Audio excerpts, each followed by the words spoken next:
Welcome back to this week's episode of the Corde Snell Show. I'm the guy. We're here. Corde Snell. Hell yeah. What up, Jared? Hey, what's going on, Corde? Not much. What's up, Noah? What's going on, Corde? I'm chilling, man. I'm tired as hell. I'm not gonna lie. Long week. Stressful week too. I'll tell you why it's been a long week, y'all. Like school's back in session and stuff like that. Not gonna deny that I have a twin. Oh yeah, Cardelas. Yeah, hell yeah.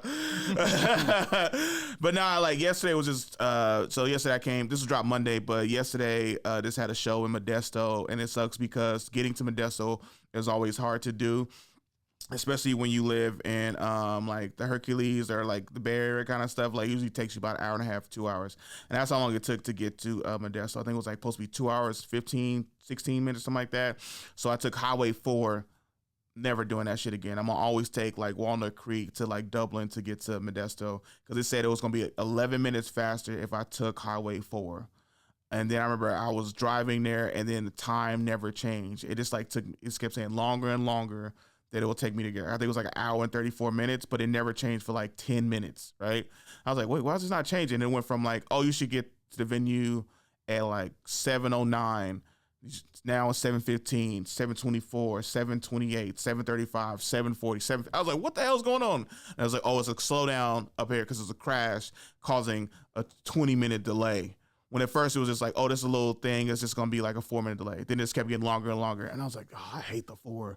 Like anybody who lives in Antioch, Pittsburgh area, like why? Like it is like that is a terrible. Like I'd rather live in Dublin than live in Antioch or like Pittsburgh because the congestion of the 4 is some of the worst things possible. I'm just like, you going from like 5-6 lanes down to 2 to 3, and then like how an accident happens, it just becomes the worst thing ever. Like I remember it was several times we was just sitting there, and I was like, oh, I'm gonna be late to this show. I was like, because I'm just sitting here not moving, and then I look around and there's no exits for at least about a 4-mile radius, so you literally have to sit there because you can't get off. And then you know how you get off and like, oh, I'm gonna take the streets in Antioch, or like there's no streets you can take to like pass it up. So I'm just like, this whole infrastructure, whoever built this, you are terrible. All right, you added a lane, but it really didn't do much. So this is trash as hell right now. And yeah, I'm never taking that way again. And Modesto was far, yo.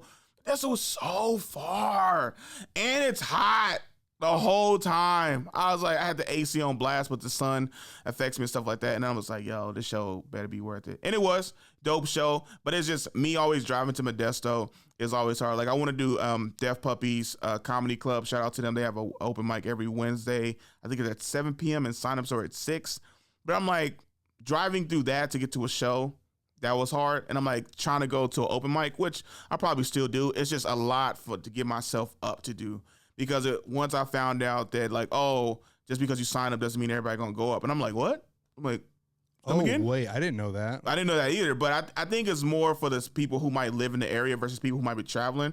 And like, if I'm like, if I go and they're like, oh, Corde, good luck, try again next week. I'm like, hey, I don't live in Modesto, Manteca, Stockton, Tracy area. I drove 2 hours to get here. I would probably yell that out. But hey, I don't live out here. All these people who drove 5-10 minutes, like they don't have to go up.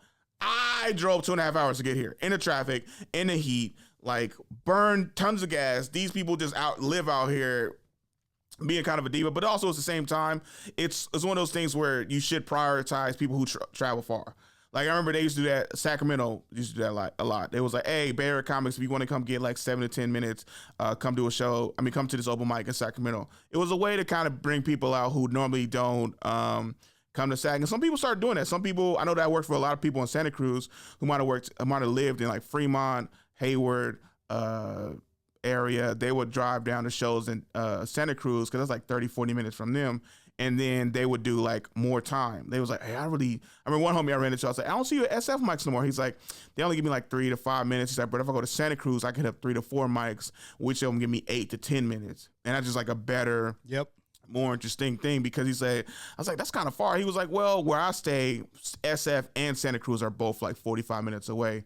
So it's kind of a win-win. He's like, I can either go here do 3 or I can go here and do several 8 to 10 minute spots. And I'm like, that just makes sense. But yeah, so it's Santa Cruz, you can hit that bottleneck on 17 though. So one time? I think it's 17 when you're going into Santa Cruz, that 2-lane road through that mountain, dude. If that thing gets locked up, you're stuck. So that happened one time. I remember. Lucky it didn't happen to me, but I was going to a show, and then on the way, it was like basically people leaving Santa Cruz got stuck because it was like some accident. So it was just back, but for like miles. And I was like, yo, I'm not going to leave this show early. You know, sometimes you might go do a show and you want to leave immediately afterwards. I was like, I'm not leaving this show early no matter what. I was like, because this going to take a while. I was like, or I would take the one back up instead of taking whatever, the 17 to like the 101 and stuff like that. I was like, I'll take the one to avoid all this. Because it looked like, I'm like, I wanted to Google it, but I was still trying to go where I was going. So I was like, I wonder how much of a slowdown this is. Because it seemed like probably like a 40 to like 50 minute like wait. Because it's 2 lanes, and there's a big accident to shut down both lanes. So you just sitting there like forever. And I remember it was a bunch of people who I think went to Santa Cruz that day, and because it was like a Saturday show that I was doing, and they went there like, you know, Santa Cruz, went to the beach, loved it, yada yada, and then everybody coming back, and then the accident happened, and I'm like, whew, y'all gonna be here for some hours. Like that's one of those like, yo, just back up, y'all. Let's all just turn around, please. Let's go back. So yeah, traveling is not always ideal sometimes, and also doing road gigs sometimes aren't always ideal, right? Like I did a show in Visalia last weekend. There you go. Yeah, I got Perfect. I got it right. Yeah, you know, hey, I'm teaching AB Spanish. I'm back in the swing of things. Yeah, I can pronounce stuff right. Yeah. So the idea that you could speak Spanish in summer because you're not in school is hilarious. Yeah, I mean, just like exactly. You know, you lose your touch on certain stuff. You know, summer happens. I check out at the end of work days. Like coworkers be trying to speak to me in Spanish. I was like, hey, I'm off the clock. Just speak to me in English, yo. I was like, let's do some Spanglish, because then I can kind of pick it up and I ain't got to work too hard. But it's like you talking to me in full Spanish, I'm gonna be like, all right, okay, well, like I'd be like, sometimes stop making me think, okay? Like, how about this? You do me a favor, just speak to me in English or Spanglish. I can pick it up. But you speaking to me in full Spanish makes me work, and I'm not trying to do that because it's 4:35. I was off at 4:30. I was off 5 minutes ago, all right? So it is time to relax and chill, not to continue this work that I normally get paid for. All right? So it'd be hella funny. And it's super quick when I turn my mind off, too. Like, I have a coworker, she walks to me, she speaks like to me in Spanish. I was like, hey, it's 4:32. We are off the clock right now. She was like, what? And I was like, hey, my AP Spanish brain is off right now. Okay. All right. Hell yeah. Cool. Let's keep moving. Let's leave, you know? So, but yeah. So the Visalia show, it was all right. It was cool. It wasn't like a huge turnout. And I was wondering, I was like, this show keep getting plugged a lot. I'm like, why is it not? And I was like, oh, it was a low turnout. Which sucks, but you know, especially because, you travel all that way, you still want to like do good. Like people started coming eventually, and then it kind of got a little more packed, but initially it took a while to get there. And like sometimes we always want to do road shows, but not all road shows are great gigs. The pay is good, but the shows sometimes aren't. Like I remember, I don't think I shared this story with y'all, but I remember I did a show in Washington earlier this year at a casino. Flew out there. Did it? It was like I think it was like 40 minutes outside of Seattle at this casino, and the show was at a bar open space next to like a gamer section that was before you hit the bowling alley. So I'm literally trying to tell jokes where I'm hearing like just people like strike, yeah, that's what it's up. Good job, man, like and all that stuff, and I'm like, this is a terrible place to do comedy. Like it'd be cool like they built a wall here, stuff like that, and then like had a roof ceiling over it because then it can kind of muffle out the sound. But like I guess they kind of wanted to keep it open so you can if you went from the bowling alley, you can just go to the bar and stuff. But I'm like, yo, just build like a glass and like a little open door or something. But it was trash, dude. And like I'm like, I couldn't hear myself, but other people said they could because the speaker was in the back. They was, oh, you did good, man. You know, so, you know, I was like, the bowling was behind you. He's like, but no, you did good. We didn't hear them, or like, we didn't hear the bowling as much because the speaker was like behind them and going forward. So they heard us. But us, the comedians was up on stage, only hear the dude who just got 3 strikes in a row. And it's like, yeah. Hell yeah, stuff like that, and people walking by, kind of looking like, what's going on right here? With their bowling shoes, like, yeah, coming to the show. They're like, no, we're about to bowl, and it's just like, why is this here? Why is this here? It's so frustrating when you like that. I imagine you probably couldn't even hear the laughter either over the bowling. So like you think you're bombing the whole time, and then someone comes and goes, "That was really funny." And you're like, "Are you just being nice?" Yeah. So you could kind of hear like ha ha ha ha ha like or like which doesn't feel good. But it's drowned out by like the bowling and stuff like that. And sometimes I did feel like I was bombing at certain points, but I had to just look people in their eyes to see them laughing. And then I was okay, I'm doing okay. And I was like, I don't know if I'm gonna keep going and stuff. And then after I got off, my homie who was like the headliner, I sat kind of in the audience, and I was like, and it's funny, from on stage to just sitting like down by the bar, totally different experience. Right. You can hear everything. You can hear most of the laughs and stuff like that. And it was true because the speaker did kind of like amplify for the crowd. And then I'm just like, oh, these people are laughing. They are having a good time. People in the back are even like saying some stuff that I can't hear. But because the stage is up, we just hear whatever like the high noise and stuff. That's how Tommy teases too. You're so high up relative to the people that I feel like the whole thing sounds like at half volume when you're there. Well, I always feel like if it's packed, especially if everybody's packed up front, it's a good thing. Yeah, I don't know what that's like. Okay. like sometimes if I'm it's used to winning over 6 couples that are in an argument. well, yeah. So if it's, because you go to Tommy T's, like sometimes not all the time, like it's packed stuff like that, or the person's show you're doing, or if you're doing an open mic there, it's not packed. So yeah, well, I've been fortunate enough to do like a very packed out shows. And so it's actually like pretty damn good. The only problem I hate when it's like a super packed show, stuff like that, and we make people laugh, you just constantly hear like the knives on plates, like the ching, ching, ching. So I was like, and I'm like, yo, I was like, I don't know who eating right now, but you struggling with that steak. Yeah. I was like, oh, there's like ching, ching, ching, ching. And it was like funny as he was like, I got it well done. Everybody was like, well done. Ugh. Like, who are you, man? And it was like, he was like, I like it. It's hard to chew. We was like, it's not supposed to be. He was like, yes, it is. And we was like, okay, all right. And I didn't like that because I was like, I'm getting distracted from this standpoint. So yeah, man. The post. Shout out to Roman. He books the post in Modesto. This guy named Fat Joe, PHAT Joe, and I forget there was another comic on there too who did the show. I remember I was communication with Roman because I think I was supposed to get there at 7:09. I didn't get there till like 7:45. I literally got there as the comedian, Pat McCoy, that's his name, as Pat McCoy just got lit. So I had 5 minutes to like kind of work up, write my shit out, and then get ready to go on set, go do my set. So, hey, I was like, Roman, we're starting exactly at 7.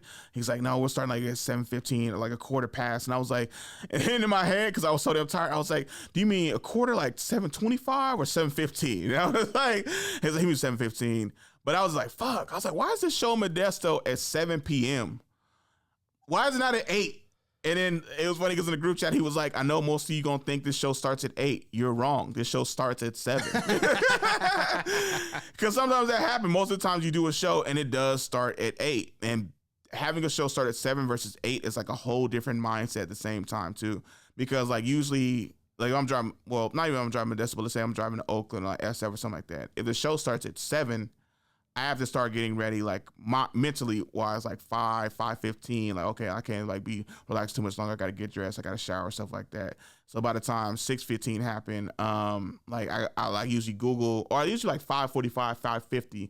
I might Google the show in SF to see how long I got. Usually I always think it's going to take me 30, maybe 40 minutes, right? I remember one time it took me 1 hour and 6 minutes to get to a spot in downtown SF, and I was like, oh shit. It was like, it's always funny because people, for those who don't know, there's like a group chat sent out for all the comics who's going to be on the show, and they say the show starts at 7, please arrive here like basically like 15 to 30 minutes early for whatever reason. I'm like, I usually never arrive 30 minutes early because I'm just like, I'm not that far, and I'm not going to be driving super early to get to the show, and sometimes the shows aren't great, but it's just like, I'm not going, if you wait, sometimes in the Bay Area, if you wait longer to leave, the traffic clears up more versus trying to get there exactly like 30 minutes early. You're gonna be like hella more traffic for whatever reason that happens. So if it shows at 7, you're gonna be at like 5:30 traffic, and sometimes going like leaving Oakland and going to SF, that's like a lot of people going those different directions. So if I'm not gonna deal with that traffic. Versus I leave at 6. Sometimes it'll go like from like, it said it was going to take 45, 50 minutes at 5:30. I believe it's 6. Now it's down to like 37 minutes. I'm like, okay, that's doable because then I'll won't get there at like 6:30 when they wanted me to, but I'll get there at 6:37. Like, hey, I won't be there at 6:30, but I should be there at 6:37. Is like, that's cool. Like, oh, that's cool. It's like, as long as it's not like 6:55, right? 5 minutes before the show starts. I'm like, hell yeah. So, but if you time it wrong, sometimes it might take you like, oh, I'm gonna leave at 6, and then like, oh, it's gonna take an hour and 10 minutes for whatever reason. I think the Chase Center was hosting a summer league there, so like a bunch of traffic was heading to the city. I was like, what is everybody going to see? Why is it so hard to get to the city like today? And I was pissed. And then I was like, hey, I'm not gonna get there till like 7:10, 7:15. And then in some places where you do a show, there ain't no parking, so that's an additional like 5 to 6 minutes. But then I'd done this. It was like Mae's Oyster House. I had done that show before, so I know like there's parking like 2 blocks away or on a block that's like around or whatever. So I was like, okay, cool. I said, I know coming down before I get to this one light to just like walk 2 lights over, I know it's a bunch of parking along the street because most of the time it's shut down or whatever. So yeah, so plan ahead. But yeah, sometimes to get to a show is a lot. It's intense. And I'm tired right now. I didn't work coffee. I don't know. Like, it's just explaining all that made me tired. Real quick, this week was my comedy anniversary, which cool. is hella dope. Hell yeah. August 15th made 12 years in comedy. Like, it is like, we clap it up. Hell yeah. I just like that Noah didn't clap hard enough to get on the mic, and then he looked at me, and I was like, no, I'm just gonna ice him out and see what he does. I saw that. Noah was like, and he looked around like, oh, you're not gonna clap with me, Jared? And you're like, no, I'm gonna let you sing. That's like when you give somebody a high five and they walk past you, and it's just like, oh, okay, I'm just slowly die a cold death over here. He always brags about being, a fighter, and anytime I go to like handshake him with one hand, I'll smack him in the face with the other one. And I was like, where's your fucking awareness? I hate that. That was just like when I used to always tell people I played football, and then like they would charge me all the time. I thought you was a football player. I was like, bitch, we are not on the field. Bro, we are at Denny's. Yeah, exactly. We be in a hall. Okay, real quick. So I'm gonna get to my comedy. But I had a homie of mine, his name was Mutan. He would do this shit all the time to me in the fucking hall. Amen. Like, I'm walking there, I'm like, oh, what's up? Like, school attire is different than like football shit, right? So I'm in like some new shoes, like some like Air Forces that I ain't trying to crease. I'm actually wearing some Air Forces right now. But back in the day, you would walk on your heels so you didn't crease them. And he coming up like, basically like a few feet away from me, walk up like, and I'm just like, bruh, fuck are you doing, man? It was like, you always gotta be ready. I was like, we're in the hallway. On our way, I'm on my way to Algebra 2 trig. You're on your way to geometry. Ready for what? Huh? Yeah. It's 10 a.m.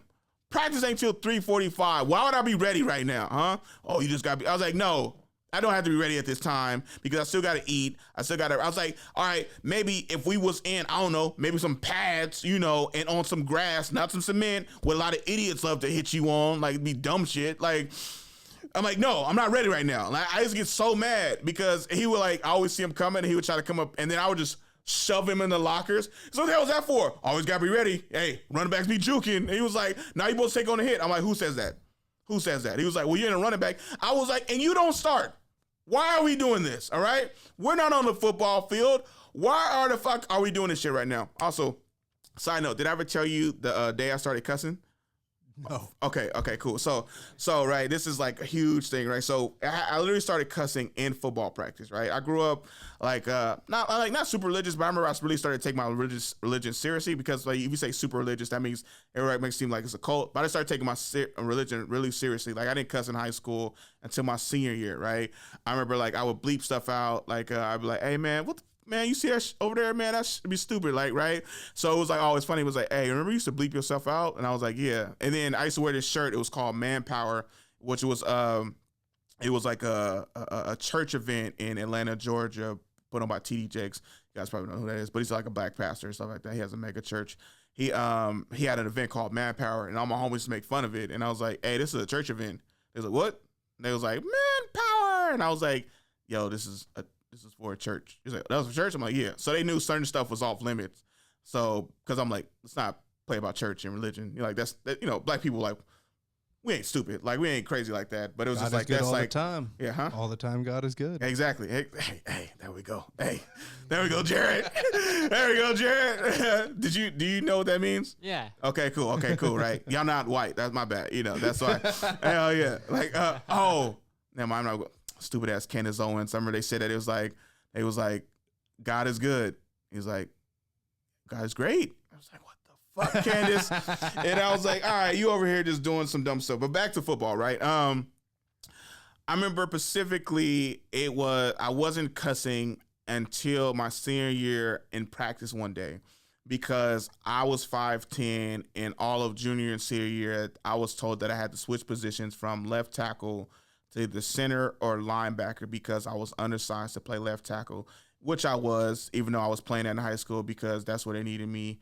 I was like 5'10", 250, so I could kind of do whatever, right?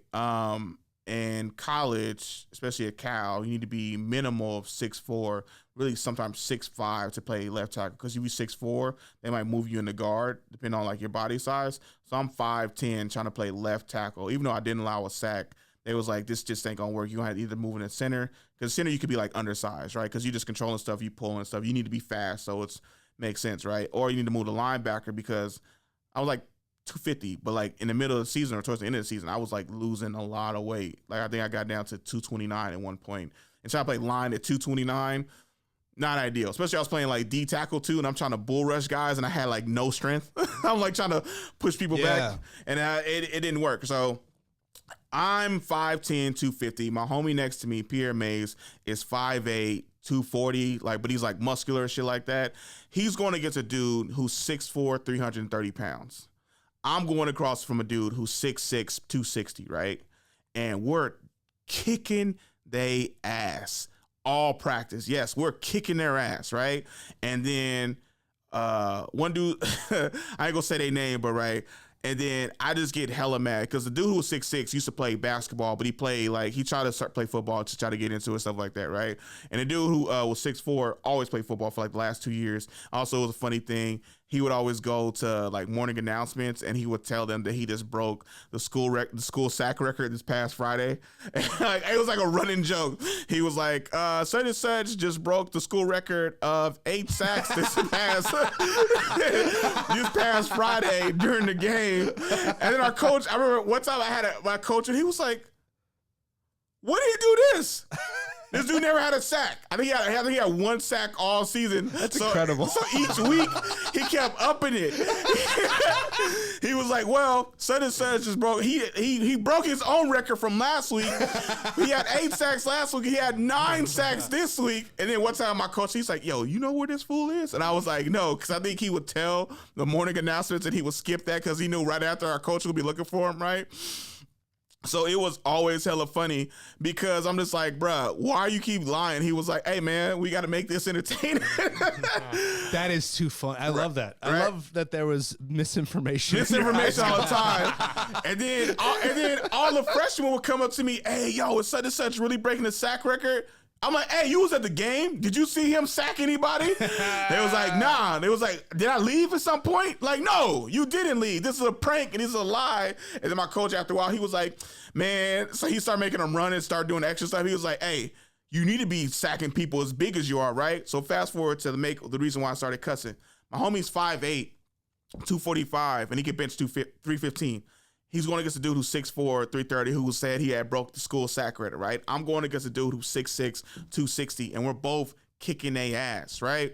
And I'm super pissed because I've been told, and he's been told, we are too small to play O-line on the next level. If you guys were taller, you guys got the heart, but you're not tall enough.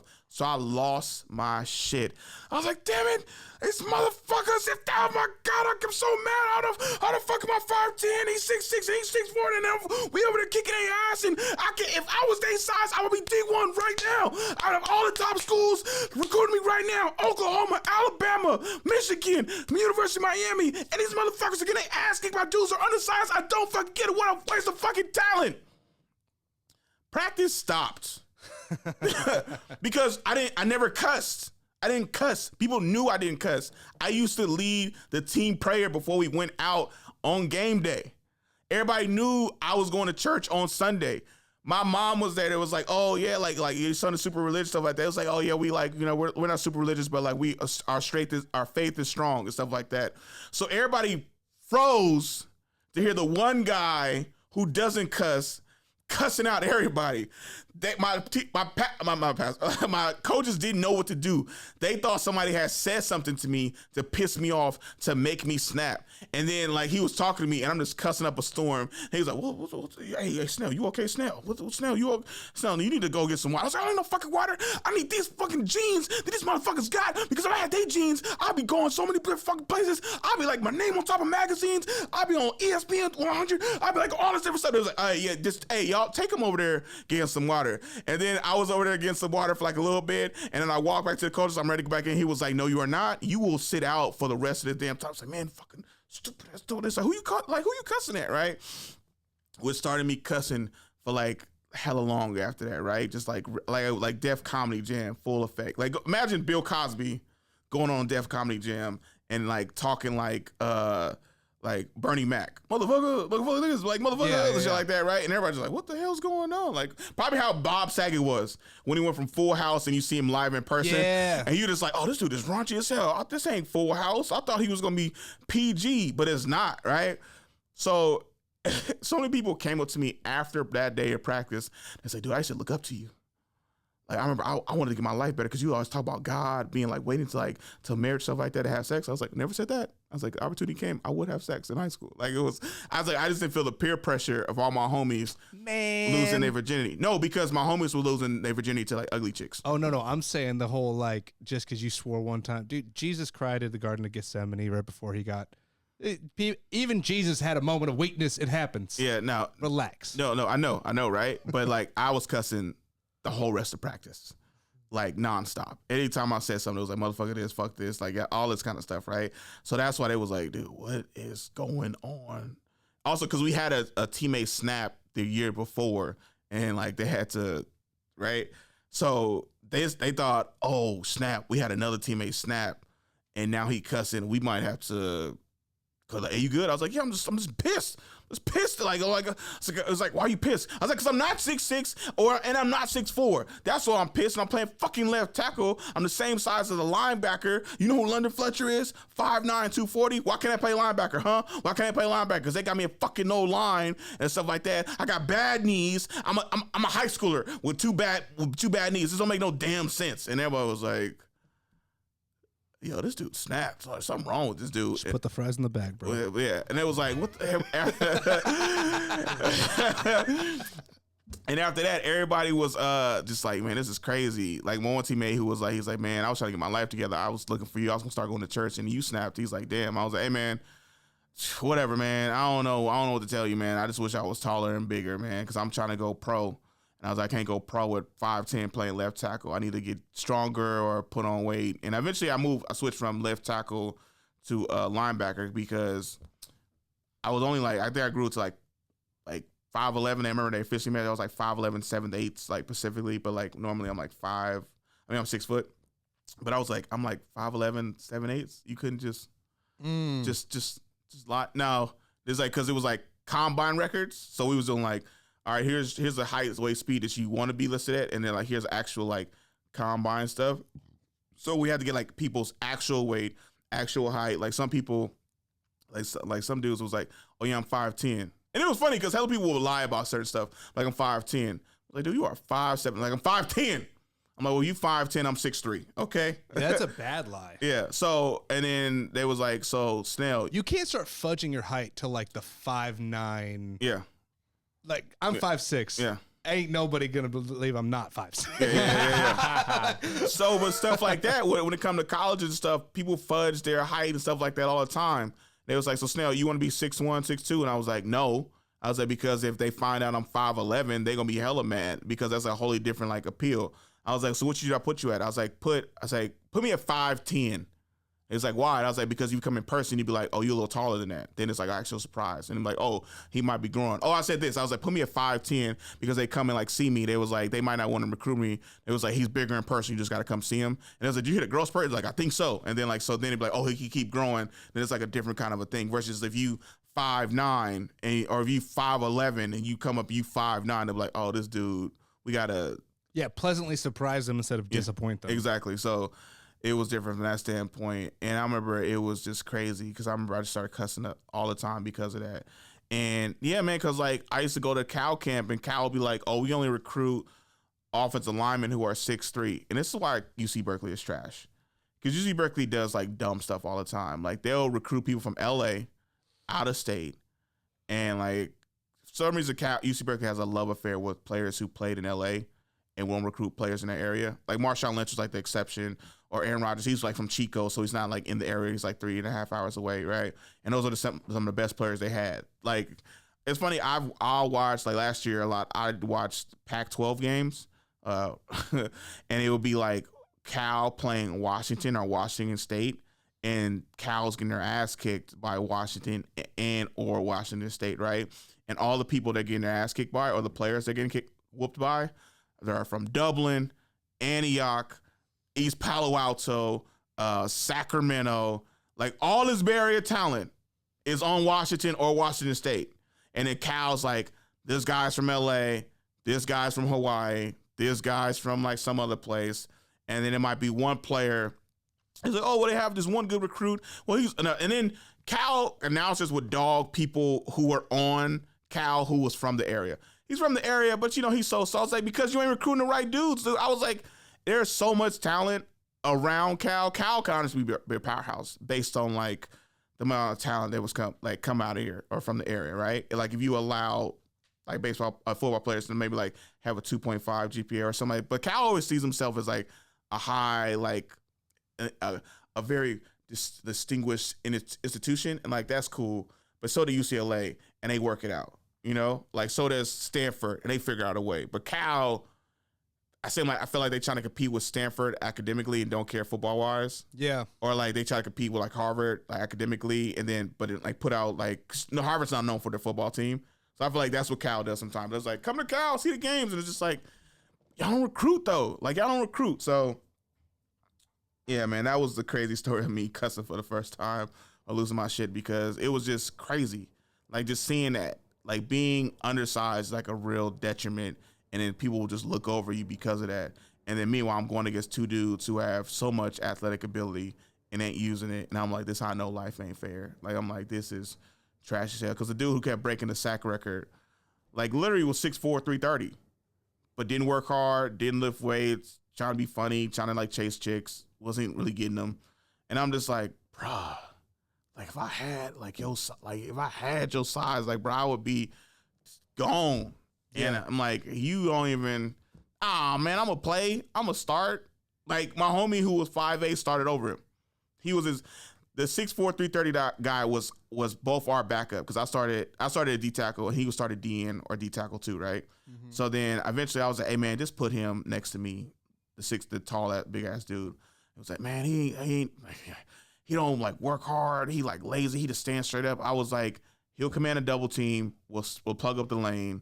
I was like, and then we can like go around him. This is back in the day when Dwight Freeney, who just got into the Hall of Fame, was like a big thing. He was like 6'1".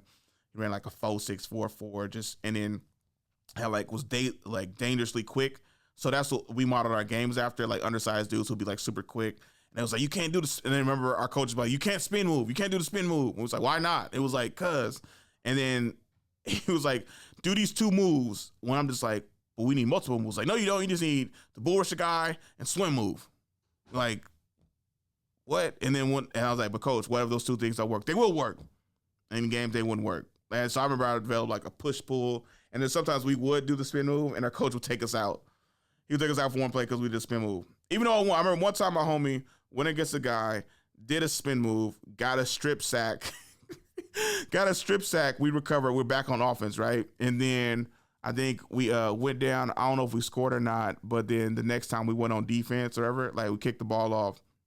My coach was like, Maze, stay right here next to me. I got to tell you something, right? And he's like, what the fuck, right? And then once that one play happened on defense, and he's like, Maze, go in. And he was like, I was like, what the fuck he held you out? He was like, I was like, what do you have to tell? He was like, he didn't. He just said, don't spin no more. And he held me out of play. And I was like, man, this is some bull, man. This is crazy. This sucks. Is it better than? I mean, the nice thing about comedy is like you can kind of look however you want. Like it doesn't affect like your physicality doesn't really matter as much. True, but don't wear shorts on stage. Just like you shouldn't sit down. Like I got homie Michael Thompson. He headlined Punchline Philly, and I just see like because he's tall dude. I think he's like 6'1", and he's wearing shorts, and I was like, I just kept staring at his legs in all the pictures, and I was like, bruh, come on man, you've been doing this for like a long time. He's like he's like alter ego dude, just like P. He like prank call people and stuff. And I'm like, bruh, you ain't shorts on stage. Well, sure, but that's uniform. I'm talking about like you can be 5'2", be very funny. You can be 6'8", be really funny. Exactly. It's kind of the nice thing about it. Is, you can't be super attractive and complain about how hard it is to date though. That's the one thing. Yeah, I suppose so. Because we're like, oh, like I remember like Nikki Glaser is like, it's hard out here to date and stuff like that. Or like Whitney Cummings, she's like, it's hard as a woman to date, and everyone's like, kind of cute, yo. Like it's kind of not buying this. Like I'm not. Yeah. Really buying. Or like when Amy Schumer always claimed that she was super fat, but she only has chubby cheeks, and like you look at her body, like she's wearing like this skirt, this dress where her legs actually like look nice, and it's just like, what? Like. I'm so fat, and it was just like here, like I gotta.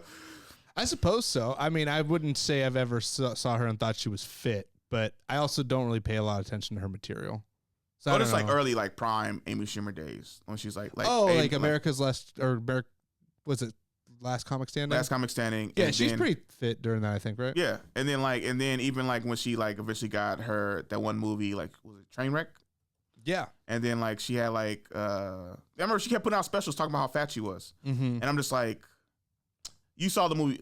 I don't know if you saw the movie Precious, but you know like the actress, right? Nicole. Like I'm like I'm so fat, and then it's just like you see bigger people on stuff. It's like, chill, yo. Like calm down. Like or like I hate when I'm on a show and I'm like, I'm really trying to lose weight. Like and I come up afterwards and I'm like, I'm really trying to lose weight, guys. Like, it is so hard out here. And then everybody starts laughing because it seems ridiculous because, like, especially the skinny person's like, hey, I'm fat. Hey, I'm fat. Like, I'm super out of shape. And I'm just like, yeah, so previous comic was talking about he's fat and out of shape. I don't know what I am, but, yeah, we are two different shapes. So, like, it's always funny. I always be like, skinny people fat is like, I'm trying to lose 5 to 10 pounds. B people like, I'm trying to lose 60 to 80 pounds. Like, stop the nonsense. Or like, I remember it was a joke. I used to white girls always be like, I'm trying to lose like 3 pounds. Like, if I could just lose the fat in my arm, it would be so much better. Like, I don't know. It's like this little, I have a small, like, extra skin. Like, I have a double chin, and it is hard. Like, it is crazy. It makes no sense. So you want to see like the Ralphie May of female comedy? That's what you want. Exactly. R.I.P. to Ralphie May. Yeah, hell yeah. Well, because it makes sense. Like, you talk about being big, you see stuff like that, and it's like, then you see like a chick who's like, imagine Whitney Cummings complaining about being fat. You be like, what? Where? Even though Whitney Cummings is dope though. Shout out to her. I remember she let my homie Joseph Annalyn open for her. So yeah. Also, she's like a dope ass writer too. Like I heard her penmanship is like ridiculous. Like she'll come, like she has like a whole set. Yeah, she wrote Two Broke Girls. Yeah. And then with Schumer, like I mean, Trainwreck, she wrote that. Yeah. Like her, and then there's that other gal, the Asian lady who always did the specials when she's Amy pregnant. Wong. Yeah, Ali Wong. Ali Wong. Ali Wong. Yeah, another great writer too. Yeah. Dope. Yeah. Did you see Beef? Her show Beef? I haven't seen. I heard great things though. That was so good. And I was like, I don't know if I should watch stuff because I hate like jumping on stuff when everybody else doing it. And I started watching, and I was like, yo. Sometimes you got to though. Like Ronnie and I just started watching The Bear. It's pretty good. You just started watching The Bear, dude? Yeah. Oh my God, Jared. We're only like on the 3rd episode, but yeah, it's good. You know, it's 3 seasons too. It's super good. Well, I just recently watched what's the show with Bryan Cranston? Oh, Breaking Bad. Breaking Bad. Yep. So good. Terrific. I watched that in like 3 days. It was funny. My brother kept telling me before he went to college to watch it. Yeah. And like literally the weekend he moved in, I watched the whole thing. Wow. So then when he called me like his first week at school, I was like, yeah, Breaking Bad was good. He's like, oh, how far are you? Like, oh no, I'm done with it. He's like, crazy. You literally before I left, you were like, hadn't watched it. I was like, no, I just literally sat in my house for 3 days straight and watched the whole thing. It took me like 3-4 weeks. Cause I was like, cause I'm not like you. I'm not a loser. Just stay in my. No, I'm playing. But like binging back in the day was something super serious though. Like I'm gonna sit here and watch the whole season of Daredevil. You know, or like something like that. Or like, oh, I thought I gotta finish Daredevil. Like it just dropped yesterday. I was, yeah, but I gotta watch it. You know, I gotta see. You know, kind of a thing. So yeah, that binging back in the day was something super super real. Like I remember I watched the whole season of The Boys when I was in Austin. Like I remember I'll wake up and like watch it, and then I'll play like video games and stuff, and then like I get tired of playing again. So I like kind of like lay down and kind of like fall asleep. I'm like, oh, this shit is good. And I kind of doze off for a bit, and I'm like, no, I'm missing it. So yeah. The only way I can really watch shows, unless I like watch it with somebody that's like our thing, I will just sit and do it all at once. Because honestly, I hate not finishing stuff. Yeah, definitely. But that's also why I've never seen most shows. Because I know in my head it's like I'm gonna carve out 2-3 days. To do this, and that's the hard part. Yeah. That's why I didn't watch Breaking Bad at first. Like I remember at one point I was watching too many shows, and I was like, I can't take on more shows because I'm gonna distract away from me either doing comedy or really was like school, so I could transfer to continue doing comedy. And I was like, if I take on all these more shows, like I'm gonna like start carving out time for this, and then like that's less time to study. I was like, I need to study so I can go like to a UC, and eventually that happened, but. And then while at the UC, I was like, when I get there, I'll start watching it. But like now I'm at the UC, and now like homework is a lot more. I got a lot more reading, and I like more writing. So I'm like, I can't start watching these shows now. Like it's gonna take out so much time of mine. Like the one show I could watch from time to time was Daredevil, because like I would watch it when I come back to my my dorm, because when my housemates had Netflix, so I could watch like 2 episodes then. Okay, I'm gonna watch this, and then I'm gonna go like nap or like go back to the library or something like that. But I was like, I can't binge hella seasons, or well, I'll do it like in the morning on Saturday. But then people are like, yo, dude, can you turn that shit down? I'm like, oh, okay, yeah.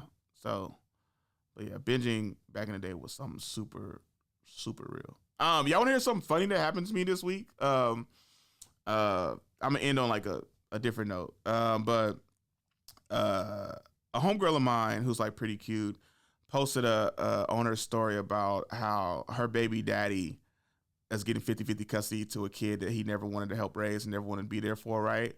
So I know the dude, so I thought it was funny as hell reading it. She's like, this dude over here don't even want to be, yada, yada, yada, right? So then I was like, hey, can I make a funny video of this picture? Like the right? It's like, sure, go ahead. And then so I make it super quick. I send it to her. And I was like, it happens just that fast. And I was just like saying, I was like, such and such, deadbeat dad, getting 50-50 custody. I was like, hey, it's going to be real big. I was like, dudes always be like, I want my family back together, like, yada, yada, yada. I was like, but then when they fucking, like, got to step up, it's like, oh, dang, I just got to take care of this kid. Like, dang, oh, you know, I wanted to, but you know. And I wasn't even talking about him in particular. I was just talking about, like, shitty baby daddies, like, whatever. And I just, like, took it from there. So why this fool DM me on Instagram? Right? And he was like, hey, what's up with that video? And I was like, who is this? Because I stopped following him like years ago. Oh, okay. Because like I didn't really care for this dude, which I'm gonna get into. And you haven't outed him in the video personally, so like no one knows it's him. Yeah. So I didn't say it was him, or I didn't say his name or anything, right? Right. She takes the video that I sent her and posted it to her story and tagged him. Okay. So I was like, he mad at me like, well, what's up with that video? And I'm like, yo, I didn't respond at first. And then he messaged me on Facebook. He was like, well, what's up with that video? And it was like, I was like, I thought it was funny. And he was like, man, don't ever do that shit, man. Don't like yada, yada, yada. Because I don't care if you might be like talking to my baby mama. It's like, that shit don't work.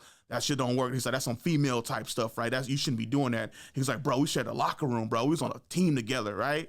And I was just like, man. No, I wanted to kiss you in the locker room. How can you do this to me? Nah, not even that, right? Not even that. This dude is trash, dude. This dude is trash. Like, not the trash is like a player. Like, I don't really remember what he was like as a player.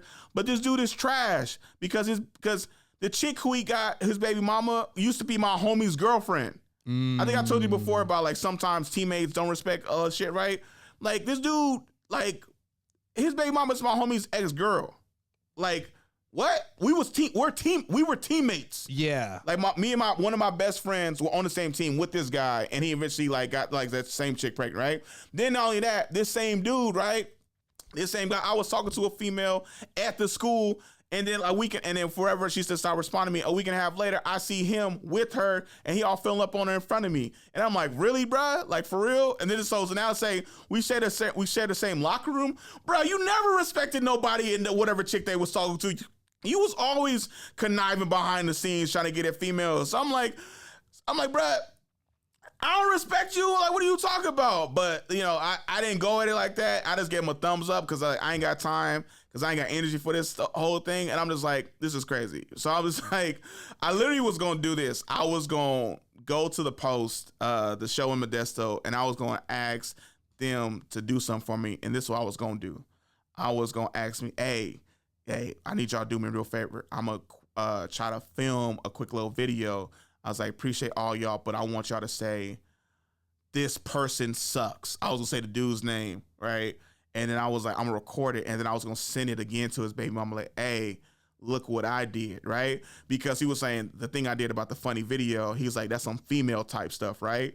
So then I was gonna do the funny video at the post to be like, no, this is some comedian type stuff. Like, if you want to be petty, like, I could do, you know. Yeah. But then I went to the post, I forgot all about it, and I didn't do it. But I was just like, man, this ain't even, like, I didn't respond to him because I didn't give him the energy, because it's been a rough week. I'm like, it ain't been the best thing that's been going this week. So I was like, hey, man, I was going to apologize. I'm like, hey, man, I was going to explain the whole situation, but I was like, no, I don't want to say whatever. I was like, I just take it on the chin as a loss or whatever, because I'm just like, you know, been a rough week. So yeah, you guys know, but for those who don't know, I lost my sister this past Monday.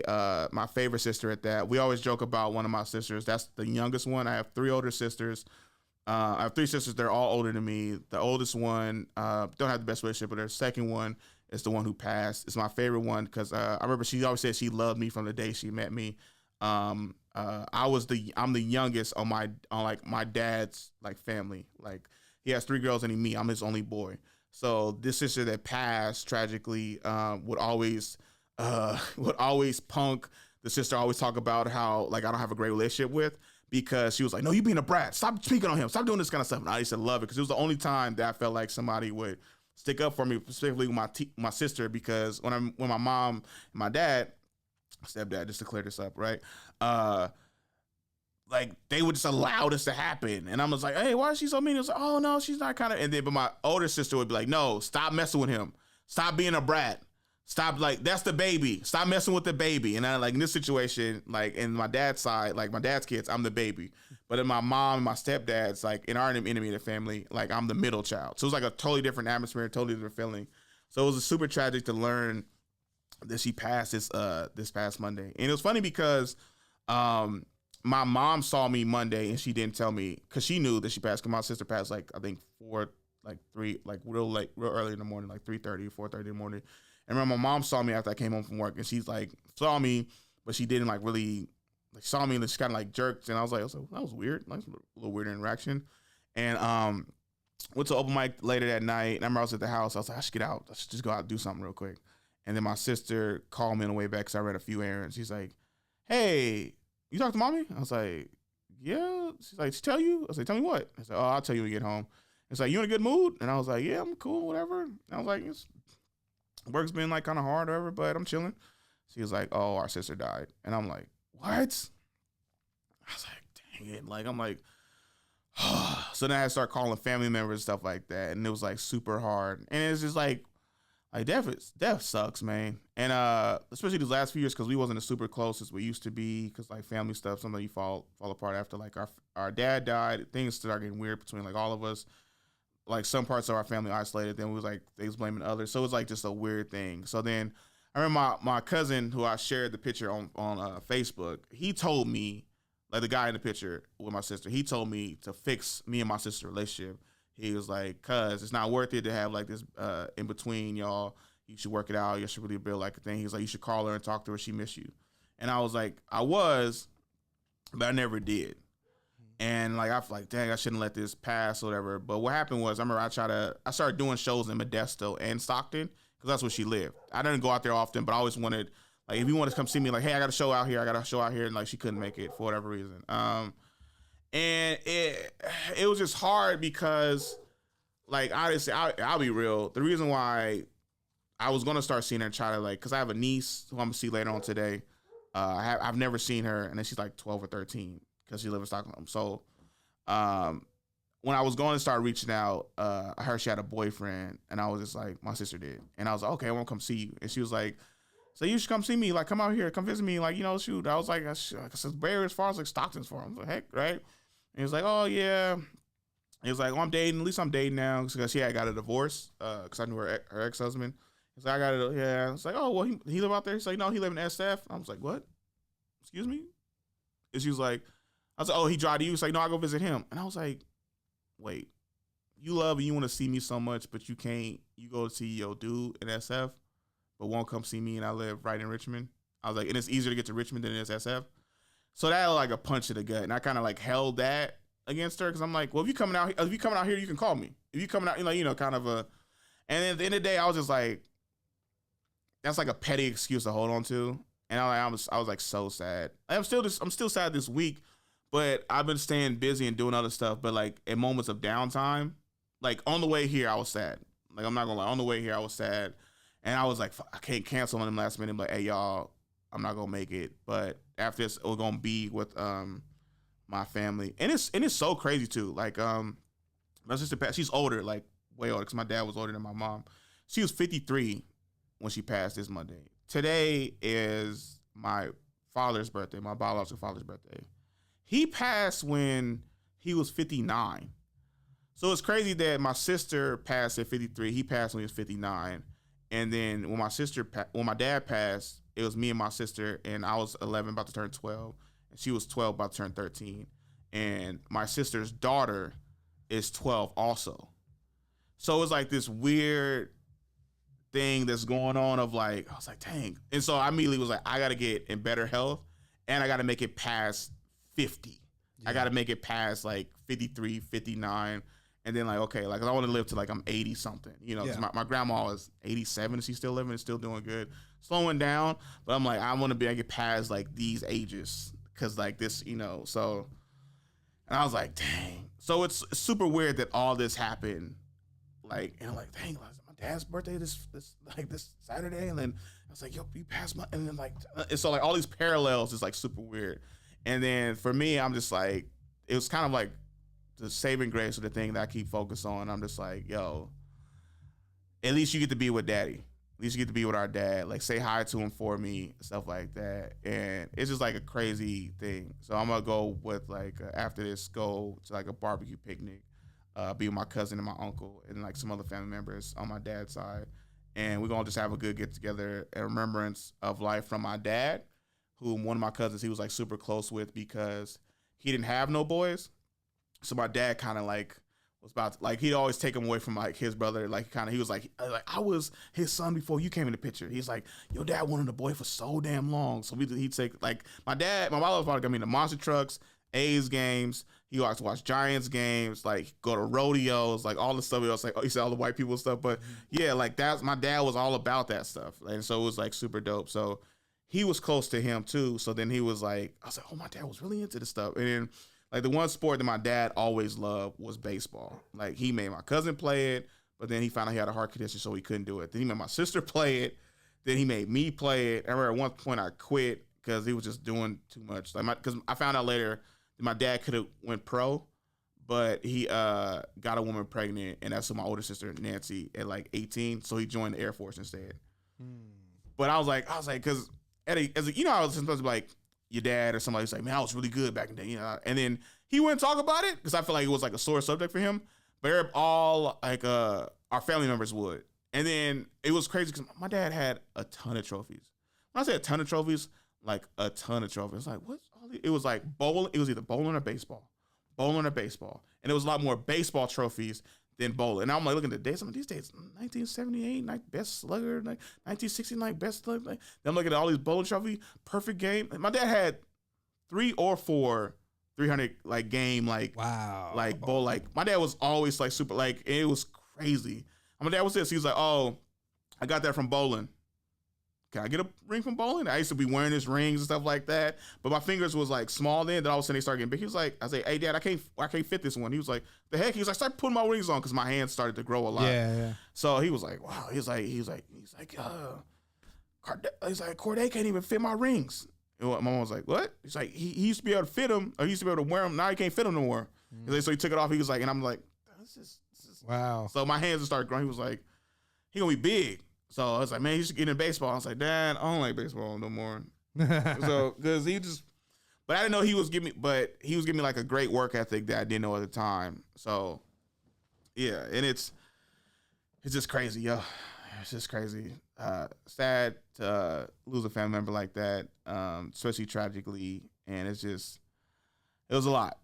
It was a lot this week. I told a few coworkers, they was like, yo, why are you here at school? Why are you here at work? I'm like, because I don't be at home soaking. You know, I don't be at home like, because also my family was annoying me before this happened. And I don't want to be there like annoyed and trying to deal with grief.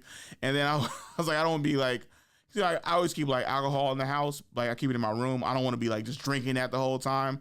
So I was like, I need to keep some semblance of life, keep some kind of routine instead of pausing and everything. And then I was like, damn, I can't even stop and enjoy my sister's death or try to like mourn because like his life still goes on. Yeah. And I was like, this is so crazy. So then whenever the funeral happens, it's going to happen like in a week or two. I know I'm going to take the bereavement. We get 3 paid days off, and I'll probably take an extra 2. Like I'm going to just take like the week off or whatever. Mm-hmm. So I'm like, I need this. Like, because I remember before my granny passed, I took 3 days off. And then when my uncle passed, my granny passed, I just took a Monday off. I didn't even take the full 3 days. Mm-hmm. And then I got like sick with like the flu. Like I was super sick. Mm-hmm. And then my uncle passed, and like that was hard because it was like 2 within a month, or like funerals within a month. And I took bereavement for that. It was like, oh, you actually don't get this? And I was like super mad at my job. I was like, what the hell? It's like, well, he's not like a direct family. I was like, because I remember they like actually. Yeah, bereavement has to be specific relationships. And I was like, because they was like, why'd you leave? And I was like, because I was crying in the meeting. I was like, yeah. What you want me to do? You want me to stay here and just be crying, doing like yeah.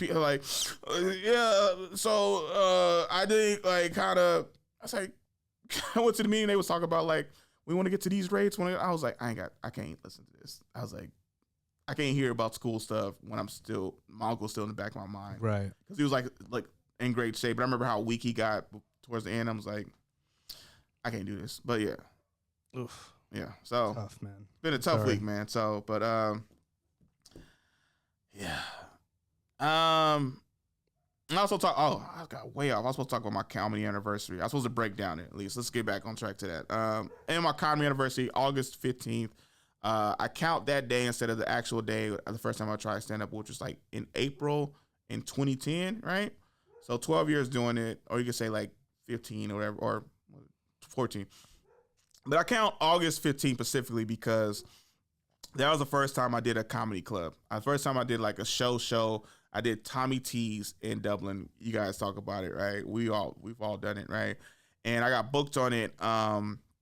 Lyle Barons, who Jared, you say no, I don't know if you know him, but and then Eli Peterson was headlining. So Lyle was hosting, Eli Peterson was headlining. I haven't seen Eli in years. I don't know what he's up to nowadays. And Tremaine Webb, who hosted for the show you did, yep. He featured on that show. Mm-hmm. So it was crazy when you say I was like, Tremaine was hosting? When was he hosting? So Tremaine had already started doing comedy before, like, you know, he's like featuring. So he got like 15 to 20 minutes. Like, oh my God. And I remember I did that show and it 10 minutes. And instead of trying to be funny the whole time, I just tried to like do the time. So I was stretching out a joke. And I remember it just became like, just I was just talking, but it wasn't necessarily funny. And I keep thinking like, fuck, did I bomb? And I'm like, I didn't bomb, but I did like, okay. Crash out? Huh? We call it crash out. What's that? Crash outs, you're not quite bombing, but it's very, you got some good moments, you had some boring moments. Yeah. So I was thinking like, okay, because I know I didn't bomb because Lyle went up first and the guy who went up before me, he bombed. Mm-hmm. Like it was bad. Like I remember he got lit early because he was doing so bad. Like he was supposed to do 7 to 8. Mm-hmm. They lit him at like 4 because it was just like, and then I went up and I remember my first few jokes, I got him laughing immediately. And then I told this long story about my cousin and like eating like all this different food. And then it was just, I got to see people just listening, not laughing, but listening like, and it was like, that joke was so long. And I was like, I was trying to do 10 minutes. And then I remember Lyle pulled me aside. He was, hey man, real talk. Hey, I see you. He was like, I see you funny. I could tell you funny. You got some funny stuff up there. He was like, have you ever did 10 minutes before? And I was like, no. He's like, okay. He was like, so was that story supposed to be that long? Because it didn't seem like it was supposed to be long. I was like, nah, it was like 2 to 3 minutes, but I had to stretch it because I didn't have 10 minutes. So he was like, He's like, bro, you could have just got off earlier. You just tell the funny part. I was like, because you had him laughing at first, and you kind of lost him, and you brought him back. You kind of lost him, you brought him back. He was like, I could tell you funny. You hit open mics? I was like, nah. I know. He said, you don't hit open mics? I was like, nah. He was like, all right, take a piece of paper down. And he gave me a list to like, I think it was 12 open mics. He was like, here's a one on Monday. Here's 2 on Tuesday. Here's 1 on Wednesday, but it's another 1 on Wednesday over here. Then it's like 1 on Thursday. Fridays is like this hit and miss, like open mic sometimes stuff. And then there's 1 on Sunday. Sunday, you can go there and do 10 minutes. He's like, I don't really mess with the owner like that, but it's like whatever. He can give you 10 minutes. He's like, for somebody like you need to practice talking for 10 minutes. He's like, because that up there, well, right? So he was like, you need to work on it. So I counted that day, August 15th, 2012, as my comedy anniversary, because that's the day where I finally started doing open mics. I finally started taking it more seriously and things like that. And I couldn't imagine this point that I got to right now. I couldn't imagine opening for Donnell Rollins, headlining San Jose Improv in October, opening for TK Kirkland, open up for Eddie Griffin. That was like a huge thing, San Jose Improv, performing in Hollywood, traveling for comedy. Like, this is like stuff that I saw other people do. Like headlining to me was like a huge thing for the first time. Like, I didn't see myself as a headliner, but I always wanted the opportunity. But I was like, I don't know if I'm that good, because people, I told y'all back in the day, people say you're not a headliner if you can't do 60 minutes. Mm-hmm. But then nowadays, especially on shows, you're the headliner if you do 30, which is kind of like a dope feature set at a club. But then also just you get the opportunity to headline too. So it's crazy, this long journey. This is probably like the one thing I've stayed with the entire time, because when I started in 2010, I was playing football at the time, and I was like, well, I'm gonna do this like comedy thing as a side thing as I pursue this professional NFL career or law career after that. I was like, but being on stage is cool. I was like, I like a little excitement, and then like didn't want to become a lawyer no more, didn't pursue the NFL no more, and now teaching and still pursuing comedy all this time, all these years later. So who would have thought it? It's been a great journey. It's going to keep going. I'll be headlining October 23rd at the San Jose Improv. Can't wait for that date. Also, I got another video on Instagram that's doing pretty well. I checked 2 days ago. It's at 20,000 right now views. Noah, can you check for me to see where it's at right now? Because I remember I told y'all a while ago that at one point, like, I remember I was getting flagged on everything. So I was shadow banned for a bit. So to see a video doing well again versus like 2 years ago it was, 29.3 thousand. There we go. Hell yeah. That's what I'm talking about. I posted that on Monday too. So that's dope shit. That's dope. No, Tuesday. It was Tuesday. So hell yeah. And it's about back to school stuff. And I got like a few more dropping next week. So I'm like, let's keep this stuff going. Let's keep it, you know, like Deadpool and Wolverine. Let's fucking go. All right. And that's been the Corde Snell Show. All right. So also hug your loved ones. Hash out those beefs that you might have with somebody. If you're not talking to somebody for the reason, hash it out, because you never know when they're gone. You got to appreciate all your family members who are here, even the ones you don't like. All right. It might be harder to build a bridge to the ones you don't like because they have a beef for whatever reason. But yeah. But also, if you like this show, you want to message us, if you want to reach out to me about any family member, you can talk to me about it. Email us at thecordesnellshow@gmail.com. Once again, that's thecordesnellshow@gmail.com for any questions, comments, concerns. Also, if you like this episode, please hit the like button. Also, hit the subscribe button for more clips so you can notified whenever episodes drop from the Corde Snell Show on YouTube and Spotify and Apple. And this has been the Corde Snell Show, and we're out.